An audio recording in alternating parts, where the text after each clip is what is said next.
Bom, boa tarde. Eu sou Ana Paula, vocês já sabem, professora de vocês de ciências, e hoje eu vim falar para vocês sobre o Dia Mundial da Água, que é hoje, 22 de março.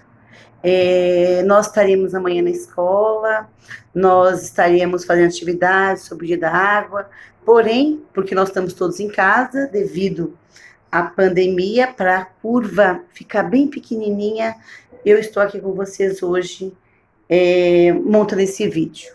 Bom, como nós vamos trabalhar, né? Nós vamos trabalhar a cartilha da Biobras, que vai falar da importância da reciclagem do óleo. Nós vamos trabalhar ainda, né? A água como meio, né, de vida, o caminho pela água, a água, uma esperança do futuro, muito importante. E quem diria, né? O Jacaré no Tietê, aonde começou toda a importância, toda a preocupação em relação ao rio Tietê. Não que o rio Tietê seja a nossa fonte de água, né, de água potável para consumo humano, o nosso consumo na Zona Leste, mas ele é o nosso rio mais próximo, né? E é onde nós fazemos a nossa análise da água.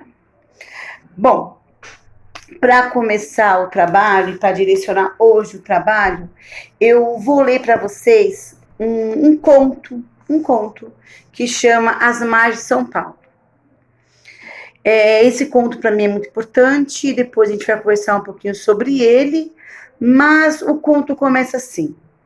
Ele foi escrito pelo meu irmão, Flávio Notaroberto, e, na verdade, ele vai falar um pouquinho da história do Rio Tietê, com a história da nossa vida, com a nossa história, e mais precisamente, né, como nós estamos tão próximo ao Rio Tietê aí, é importante começar. E quem sabe nós não consigamos ressignificar algumas coisas nesse período de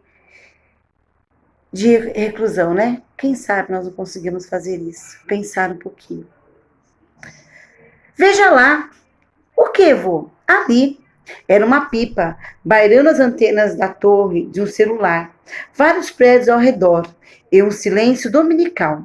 O avô, em pé, preso ao neto, alcançava sua cintura, saltando aos olhos do parapeito nas alturas do 20º andar de um dos prédios mais luxuosos da Anália Franco.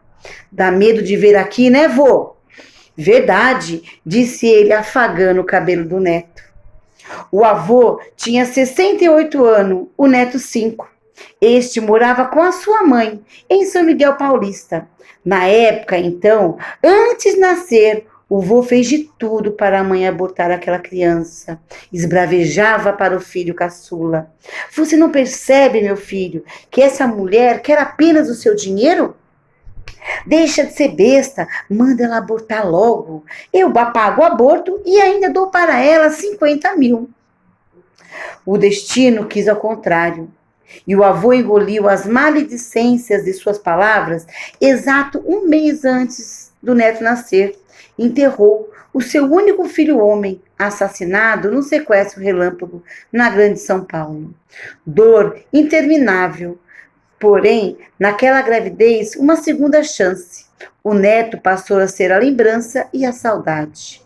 Chance, chance. Logo depois ele se aposentou. Se aposentou como um grande diretor de uma empresa de papel e celulose na região da Grande São Paulo. E ele vivia agora, lá na Anália Franco, abastado e triste, nas alturas dos mais luxuosos novos ricos de São Paulo. Veja lá o rio. Aonde vou? Venha, colocou o neto no colo e apontou. Ali fininho. Onde estão passando aqueles carros? Sim, aquele é o rio Tietê.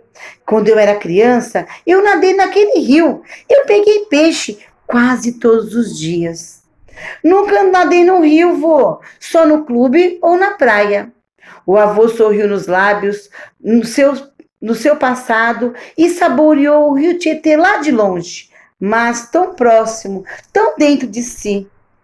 Um avião cruzou o céu onde brilhava o sol da sua infância.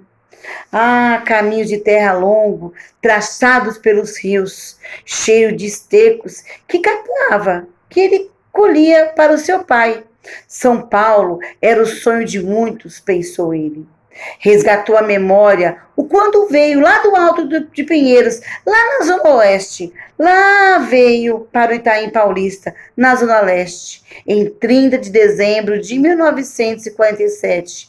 Ele, seu pai, sua irmã, sua mãe e seu irmão saíram à meia-noite lá da Vila Beatriz, próximo à Vila Madalena, de carroça puxada pelo cavalo brioso. Pegaram a Pedroso de Moraes até a Vida Rebouça, subiram, desceram a Rua da Consolação, Praça Ramos de Azevedo, Viaduto do Chá, Rua Direita, Praça da Sé.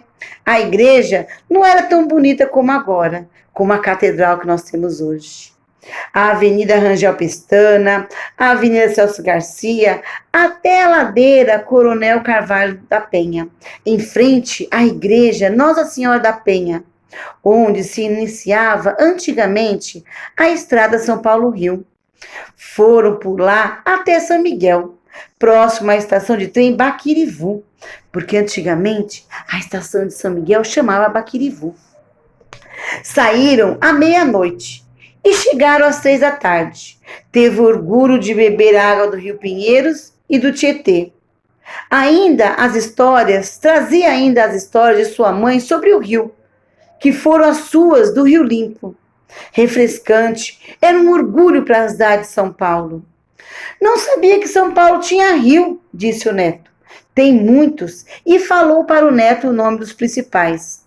Onde estão eles, vovô?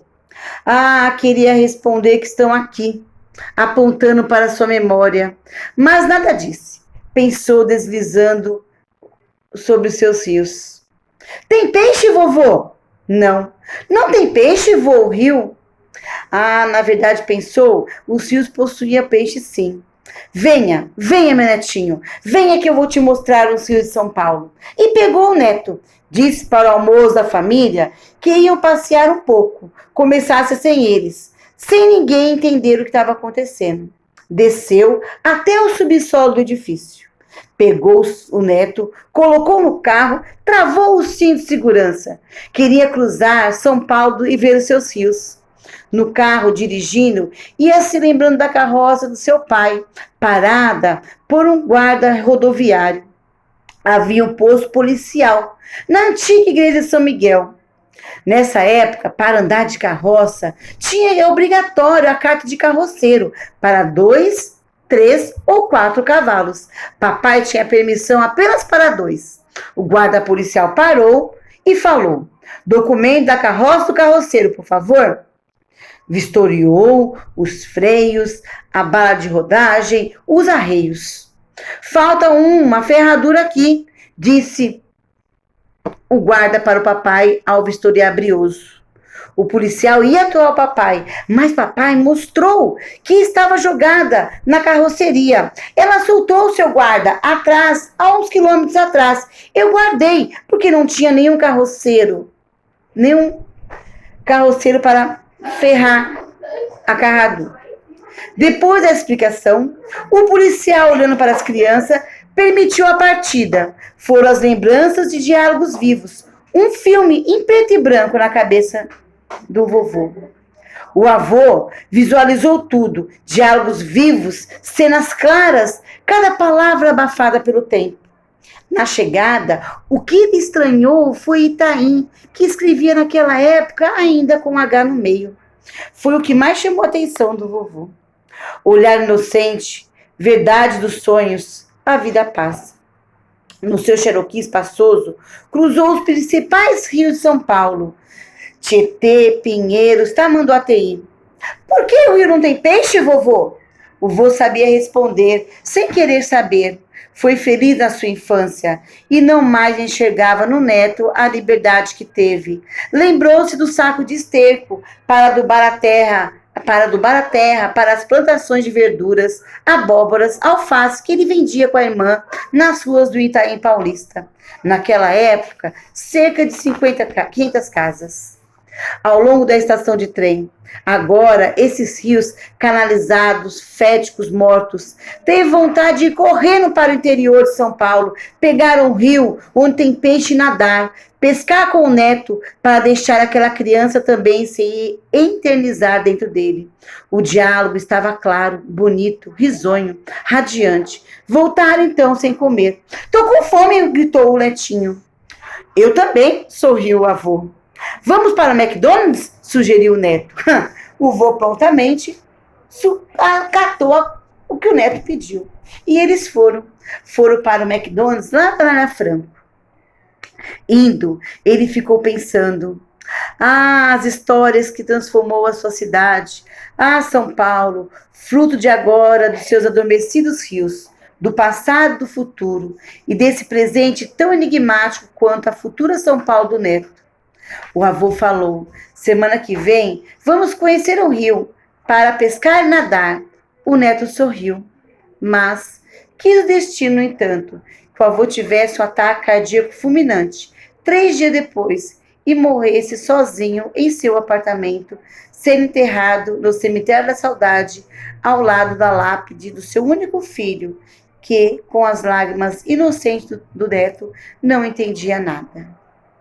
Bom, esse conto chama, está no livro Contos Suaves, esse conto chama As Margens de São Paulo.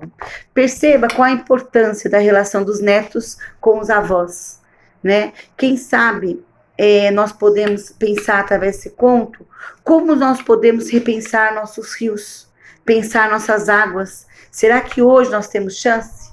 E aproveitando para lembrar para vocês, né? Óleo não se joga fora, se leva para nossa escola. Então aproveite aí esse tempo aí de reclusão, quando fizer sua fritadinha, quando fizer sua batatinha, seu pastelzinho, ou se você usar o óleo para outras frituras, guarde o óleo numa garrafinha e leva assim que nós voltarmos à aula. Muito obrigada, até mais.